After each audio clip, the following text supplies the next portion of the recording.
வசனத்திலிருந்து 8ஆம் வசனம் வரைக்கும்.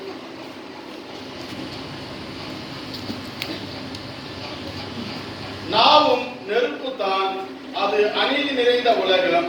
நம்முடைய அவயங்களில் நாவானது முழு சரீரத்தையும் கரைப்படுத்தி ஆயுள் சக்கரத்தை கொளுத்தி விடுகிறதாயோ நரக அக்கினியினால் கொளுத்தப்படுகிறதாயும் இருக்கிறது.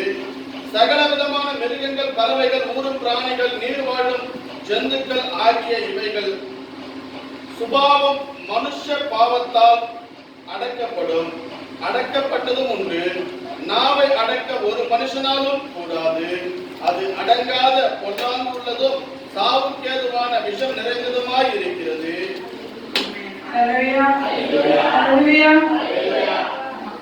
நாவல இருந்து 2 பொருள். ஒன்று நல்ல வார்த்தை, இன்னொன்னு கெட்ட வார்த்தை. ஆமென். ஆமா, நாவ பாருங்க, நம்ம எடுத்துக்கலாம்.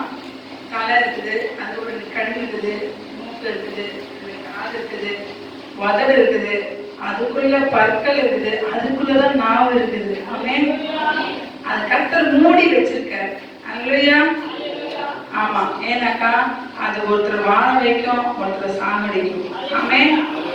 ஆமா, நாவானது அவ்வளவு ஒரு கர்த்தர் சொல்றாரு, நாவு தான் உலகம்ன்றாரு. எந்த வசனம் சொல்றாரு பாருங்க, நாவே உலகம்.